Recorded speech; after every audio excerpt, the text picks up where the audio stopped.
ये जो कहते हैं कि पास प्रेत जो पितृ होते हैं वो भोजन का सुगंध लेते हैं, तो इनका जब भी श्राद्ध करते हैं तो एक कहा जाता है कि साबुन तेल खुद को नहीं लगाना चाहिए, तो ये सही है या? बहुत अच्छा प्रश्न आपने किया है। आपने प्रश्न किया है कि श्राद्ध पक्ष आदि में हम लोग साबुन तेल कास्टिक आदि का उपयोग क्यों नहीं करते, ये जानना और चाहते हैं। जो खीर बनाते हैं तो कई जन बोलते हैं कि केसर और इलायची नहीं डालना चाहिए उसमें। अब जो भी चलो, कौन से पूछना है, किसकी सुनना है? जिस दिन ये जान लिया समस्या खत्म। ये जो कुछ लोग ना, ये सबसे खतरनाक है। किसी ने कहा महिलाएं सुंदरकांड न पढ़े, मैं आज तक उस व्यक्ति को ढूंढना था वो कौन, मिला ही नहीं मुझे। हम बता रहे हैं ना सुंदरकांड महिलाएं नहीं पढ़े हैं और ये ना करें, समझ कौन था वो। भैया एक चीज समझिए, हमेशा सही जगह से सही जानकारी लेंगे। समस्या, हम लोग भी गलती करते हैं। कुछ पूछना है, जो बड़ा दिख रहा है उससे पूछ लिया। बड़ा का मतलब ज्ञानी थोड़ी होता है, ज्ञानी का मतलब बड़ा होता है। उम्र से कोई लेवल है क्या? अगर मैं सोचूं मैं ज्ञान हूं, मेरे से बड़ा कोई मूर्ख नहीं है। इतना से बच्चे में भी मुझसे अधिक ज्ञान हो सकता है, इसका कोई अंत नहीं है। तो कहने का तात्पर्य है कि पहली चीज तो ये कि ये चीजें डाली इसलिए जाती हैं कि उसमें सुगंध पैदा हो। आपको समझ में आ गई होगी लॉजिक। लेकिन कुछ लोग लोकाचार से चलते हैं, नहीं नहीं हमारे यहां ऐसा नहीं होता, हमारे यहां ऐसा नहीं होता। अब नहीं होता तो नहीं होता। इस बारे में एक कथा मैं आपको सुनाता हूं, बहुत अच्छी कथा है, नींद उड़ जाएगी। दो लड़के, एक बहुत बड़ा एक छोटा, पिताजी मर गए, काका जी के साथ रहते हैं। गांव की कथा है, 2 मिनट में समझ में आ जाएगी। बड़े लड़के की शादी का समय आया। काका जी ने शादी तय कर दी और साहब बड़ा आनंद हो रहा है। तो क्या, गांव के घर बड़े डिजाइन होते हैं। जब घुसते हैं तो पहले एक पौर आती है, पौर मतलब बैठक, उसके अंदर से फिर बड़ा आंगन निकलता है, फिर अंदर जाके घर बना होता है, उसमें कुआं भी होता है, सब होता है। ऐसे ही था।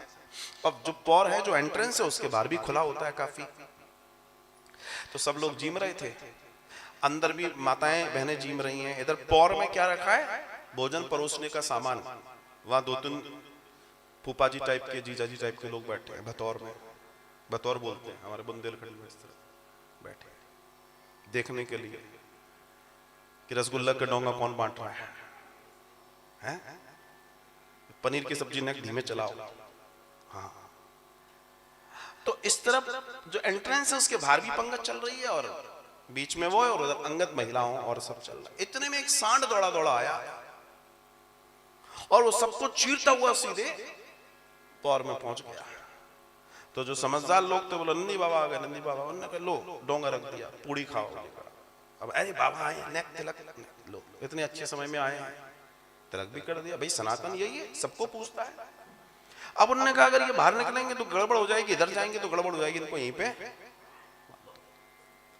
तो जो आए उनको राम राम करे और पूरी खिला दे। बढ़िया। थोड़ी देर में घूमता घामता वो लड़का भी आया जिसका विवाह था, वो इधर देख रेख में था। तो उसने देखा, अरे उसने भी, बे तू भी, उसने भी कर दिया।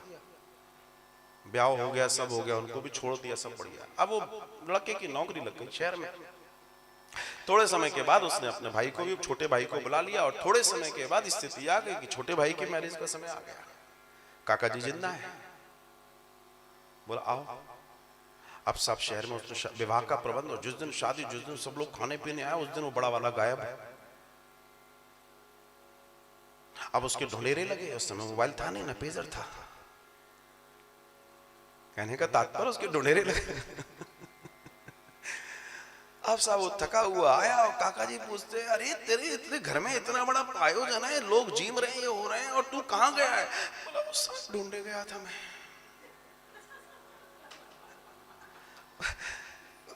बोला सांड ढूंढने गया था? बोला हाँ, मेरी शादी में जिसको आपने पूछवाया था। अपने आप पूछते हैं ना। अरे बोला पूछते नहीं है, वो तो आ गया था तो पूछ दिया था। तो भला हो कि काका जी जिंदा थे, नहीं तो इनको कुल में ब्याह बाद में होता, पहले यही पूछते रहते हैं। ये पूजा चलती रहती महाराज। तो लोकाचार हमारे यहाँ क्या होता है? अरे हमारा जो सिद्धांत है वो वेद पुराण उपनिषद है, कहानी खत्म। आपने देखा होगा कई जगह जब ब्याह होता है, मंडप होता है, तो ब्राह्मण लड़ते हैं। हमारे यहाँ ऐसा नहीं होता। पंडित जी आप ऐसा क्यों करा रहे हो? हमारे यहाँ ऐसा नहीं होता। और पंडित से ज्यादा स्त्रियां जानती हैं, ये ज्यादा बड़ी पंडित होती हैं। पंडित कहता है जैसे तुम्हारी इच्छा। अरे वो करा रहा है जो लिखा हुआ है। अब तुम्हारी सास ने क्या करवा दिया था, कोई सांड आ गया तो अब क्या करे कोई है? लेकिन तुम लोगों को वो मानना नहीं है, जो ग्रंथ में लिखा है उसको नहीं मानना, इसलिए ग्रंथियां बनी हैं, जड़ें हो गई। तो जो लोग कह रहे हैं उनके पास प्रमाण नहीं है। हम यहाँ प्रमाण की बात कर रहे हैं। अगर कोई कहता है ना कि आप लिखा कहाँ है ये बताओ, बस इतना बोल दिया करो, बस उसके बाद वो गायब हो जाएगा नारद जी की तरह। तो जो भोजन है उस भोजन में सुगंध, ये चीजें इसलिए ताकि वो और आकर्षित हो, पहली चीज। दूसरी चीज, कास्टिक का उपयोग क्यों नहीं करते हैं? असल में बात है कास्टिक की। क्या होता है कि जो हमारा शरीर है इसमें जो कास्टिक है ये शरीर को काटता है।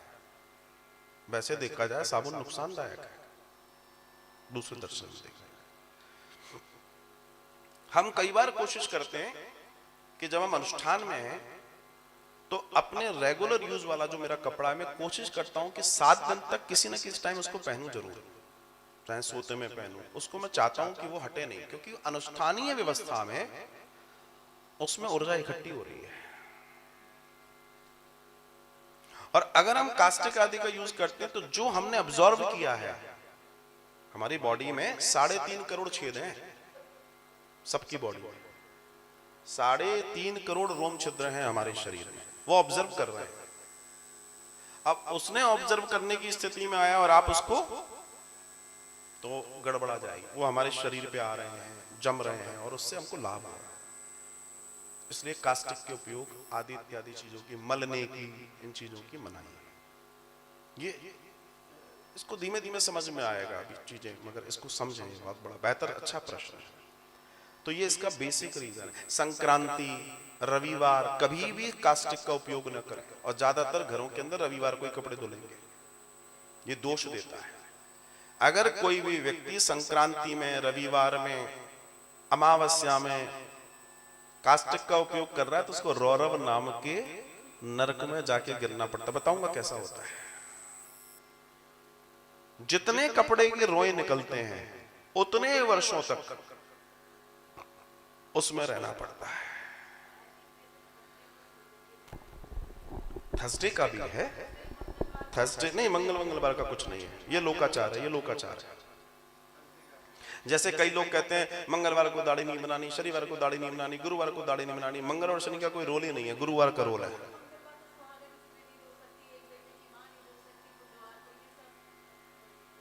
लोकाचार, सांड आ गया था किसी के यहाँ। बहुत प्रैक्टिकल समझिएगा। गुरु इस सौरमंडल का सबसे बड़ा ग्रह है। जितने उल्का पिंड हैं, अगर हमारा जीवन है तो गुरु के वजह से वो सबको खींच लेता है। इसलिए गुरुवार के दिन अपना भार कम नहीं करना चाहिए। वो भार मतलब कास्टिक उपयोग नहीं करना है, घर का कचरा बाहर नहीं निकालना, एक जगह रख देना, कपड़े नहीं धोना, कोई भी चीज को हल्का नहीं करना है। इससे गुरु बढ़िया रहता है।